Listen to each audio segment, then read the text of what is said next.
Good morning. Welcome to lecture number 17, and we are in the week 4 of this online ongoing course on architectural graphics or engineering graphics, and we are learning orthographic projections of lines here. In the previous lecture we saw how to draw lines which are parallel to both the planes.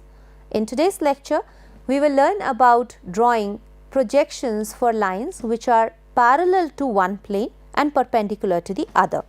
So, before we go on to learn about how to draw the projections, let us quickly visualize how this line would look like. Suppose we have this line which is perpendicular to vertical plane. So, it is perpendicular to vertical plane and parallel to the horizontal plane. This is the line which is perpendicular to vertical plane and parallel to horizontal plane. So, as the rule goes, we will be seeing the true length of this line in horizontal plane, and in vertical plane we will only be seeing a point, because we are seeing from the front, and all we see when we see it from the front is a point. Another possibility could be, this is when the line is in the air. Another possibility could be that the line is resting in HP and it is perpendicular to VP. In this case also we would be seeing the true length of the line in HP, which is in the top view, the plan view, and in the elevation we will be just seeing a point. Another possibility for this set of lines is when the line is perpendicular to HP and parallel to VP. Here we would be seeing the true length of the line in VP and a point in HP, and for the same line it could be in VP and it would be perpendicular to HP. So, we would be seeing a line, the true length in VP and a point in the XY line, which is for the top view. So, let us see how to draw these various conditions for a line parallel to one plane and perpendicular to another plane on sheet. Just like the previous case, let us draw a reference line, an XY line.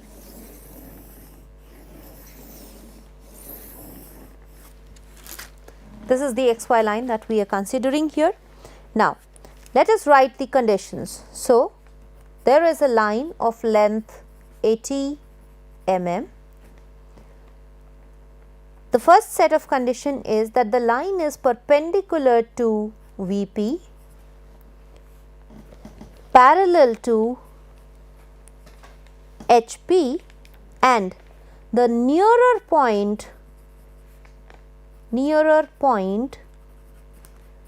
to VP is at 30 mm to VP, and here the line is at 30 mm to HP.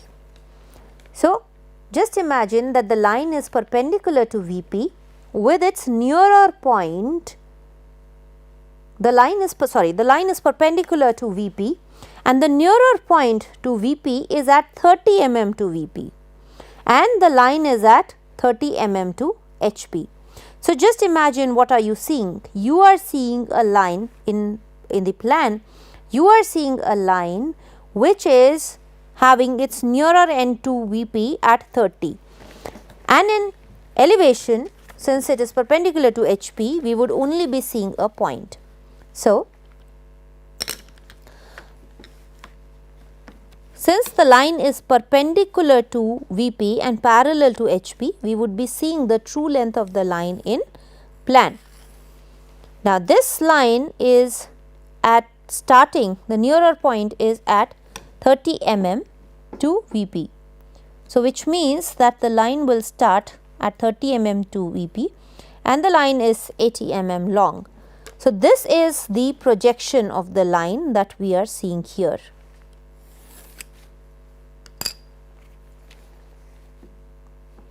We darken this line.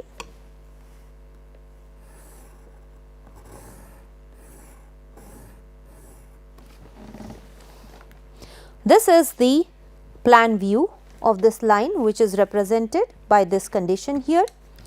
And in the elevation we see a point, but where will we see it? It is at 30 mm to HP. It is at a distance of 30 mm to HP. So, we will measure a distance of 30 mm from XY. So, we take it at 30 mm to XY, and this is one single point. So, what do we see here? We just see a point here which is like this, and if we have to draw the side elevation now, let us draw the side elevation on a side plane. Say the side plane is starting slightly away from this. So, what do? We first take the projections up to the side plane.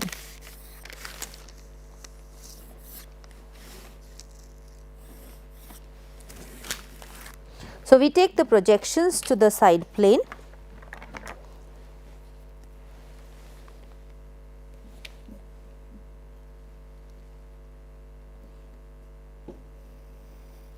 and then keeping our compass in XY, or we could also draw it with a 45 set square.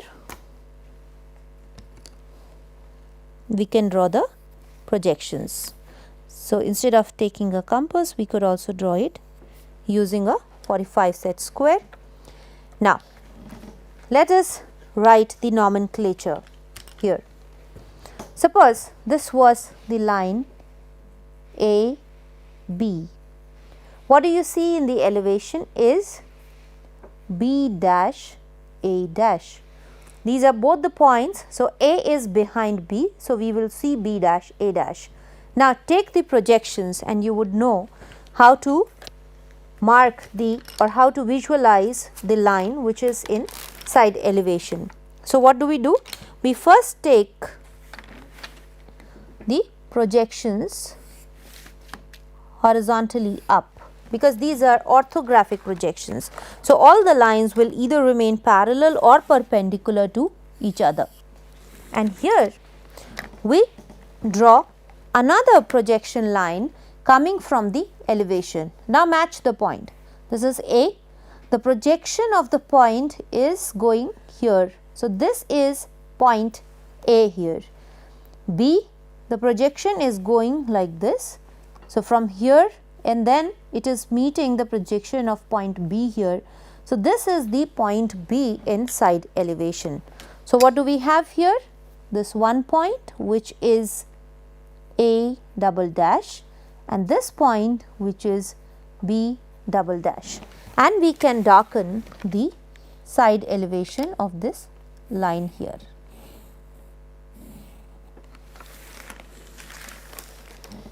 So, here we fulfill the condition which is given here, that the line is of length 80 mm. So, we have to now dimension this line.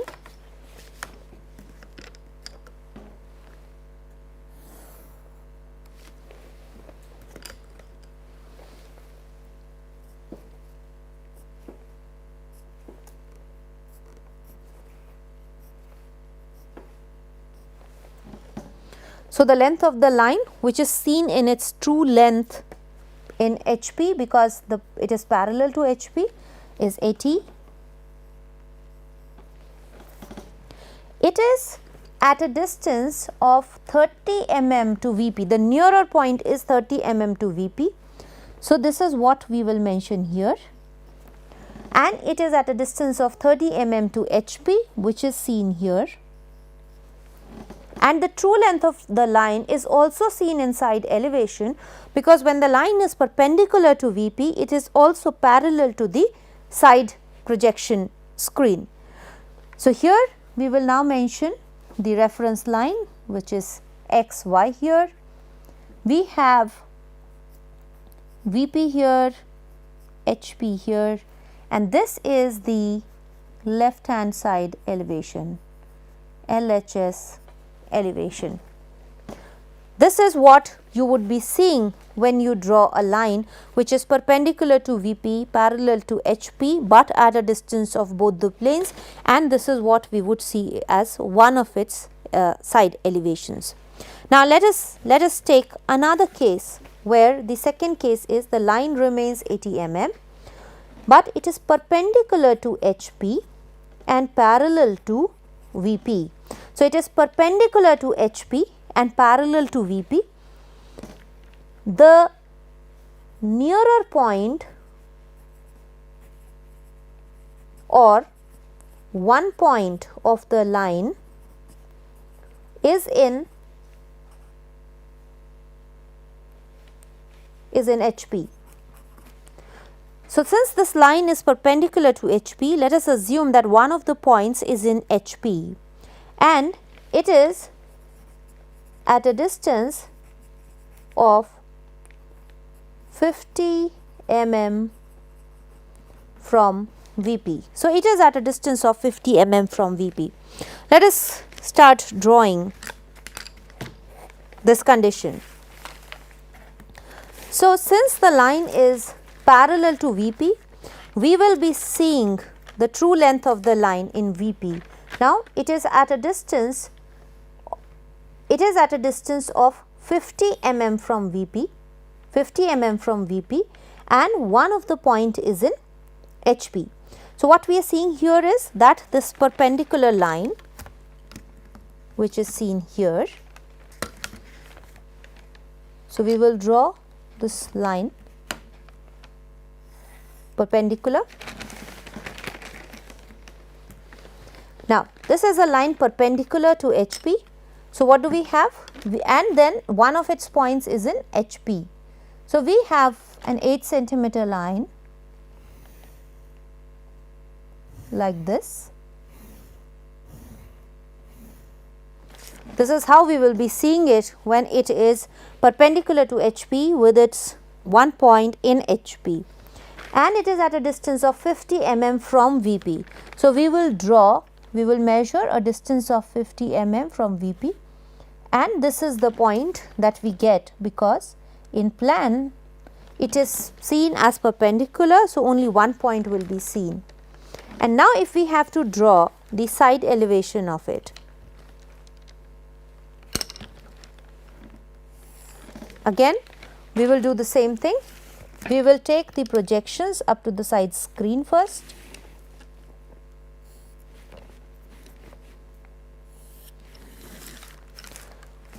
We will take the projections from the plan into the elevation and project it to get the elevation of the projections of both the points. So, what is happening? Now, let us do the nomenclature. This line, say this was A, B here. Now, since it is an elevation, we will be writing A dash B dash.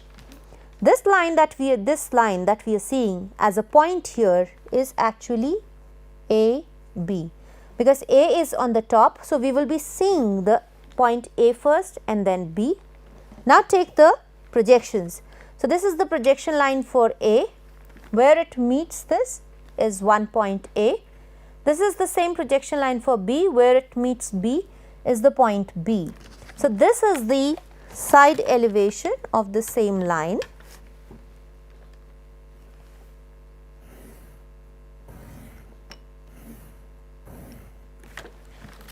And we draw this as A double dash B double dash. This is what the projection of a line which is perpendicular to HP and parallel to VP would look like when one of the points is in HP. So, what now we will quickly dimension it.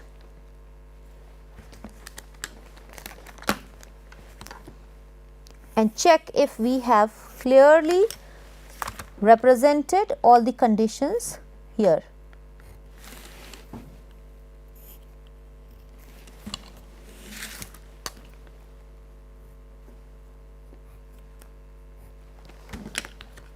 So, what we have here is, this is the true length of the line as 80 mm, which is given here. Now, the distance that this line has from VP is represented in the top view, which is 50. One of the point is in HP. So, B is in HP, which is which is also given. So, what we have clearly done is we have represented all the conditions. We will mention the x, y, the VP and HP, and this one is left hand side elevation. This way we have represented all the conditions which are given in this problem statement.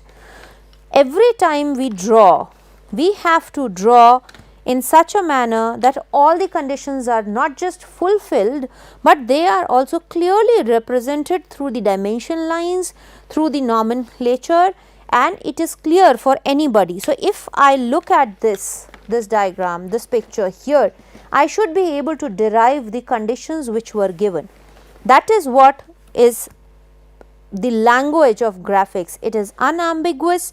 We should only be able to decipher one thing out of it. In this case, I should clearly be able to say that this line is parallel to VP, because its true length is seen here in VP.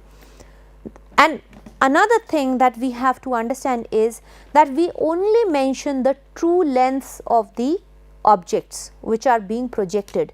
Suppose this line was inclined, and instead of 80 mm, we were seeing just a 60 mm in its projection as a trace. We will not dimension that. Anything which is not seen in the true length or the true dimension will not be labeled, it will not be dimensioned. That is what the rule of graphics is. That is another rule. So, that is one condition. We can also have a line which is in one of the planes. It is perpendicular to one plane and it is contained in one of the planes. So, for example, there is a line which is parallel to HP and perpendicular to VP, and it is resting in HP.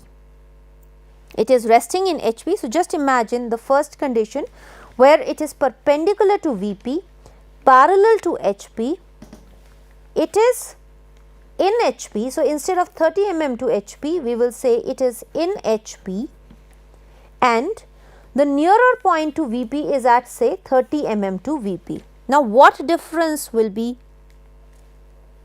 made from this diagram? So, condition 1, and there is a condition 3 where the line is in HP. The only difference being that this distance 30 becomes 0. So, what would we see? We would see almost the same diagram, just that this point B dash A dash will now be here.